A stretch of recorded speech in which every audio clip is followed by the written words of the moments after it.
Les 4 accords Toltec et les 3 maîtrises de Don Miguel Ruiz. Les accords Toltec sont de très bons outils de transformation. Ils vous apprennent à cesser de juger aussi bien vous-même que les autres. Ils vous accompagnent vers un changement de vie et à ne plus vivre dans la culpabilité, la honte et le rejet de soi. Vous apprenez à briser vos accords limitants et à les remplacer par de nouveaux accords qui manifesteront votre amour de la vie. Don Miguel nous transmet beaucoup de messages à travers ses enseignements, dont celui-ci. Si nous sommes conscients, nous changerons le rêve et nous serons libérés du parasite. Et nous le ferons. Ça, c'est la bonne nouvelle. Si je peux le faire, le monde entier en est aussi capable. Nous y parviendrons tous.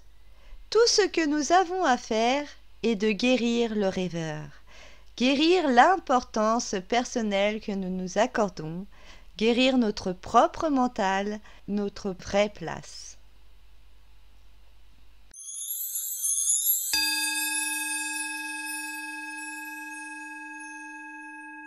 Nous allons passer à présent au deuxième accord Toltec. Quoi qu'il arrive, n'en fais pas une affaire personnelle. Vous n'êtes pas la cause des actes d'autrui. Ce que les autres disent et font n'est qu'une projection de leur propre réalité, de leurs propres rêves. Lorsque vous êtes immunisé contre les opinions et les actes d'autrui, vous n'êtes plus la victime de souffrances inutiles. Vous acquérez énormément de liberté dès lors que vous ne prenez plus rien personnellement.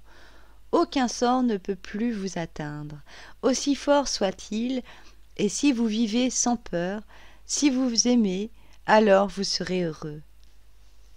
Maintenant que tu connais les enseignements du premier accord, tu peux être à présent conscient que la plupart des gens te jugent selon leur propre vision, leurs rêves à eux. Mais en vrai, cela n'appartient qu'à eux. Seul toi décides de faire partie de leurs rêves ou pas.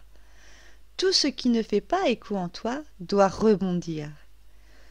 Nous attachons beaucoup d'importance au partage de la vie, mais pas à souffrir d'une relation, que ce soit avec soi-même, d'autres personnes ou son environnement.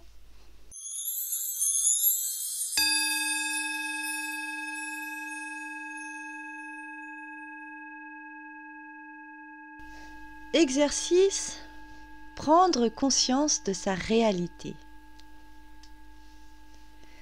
Observez vos émotions. Vos accords proviennent-ils de la peur ou de l'amour?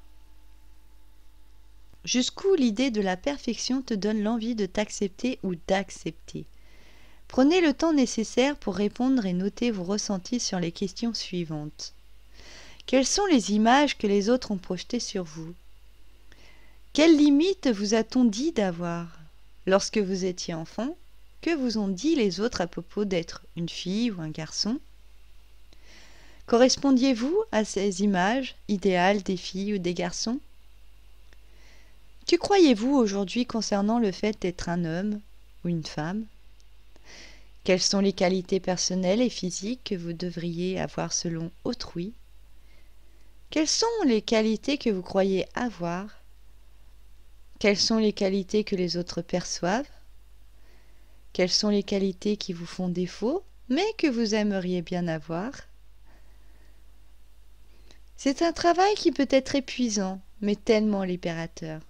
N'oubliez pas, la puissance des mots est porteuse d'espoir. Il est temps de pardonner et de se pardonner.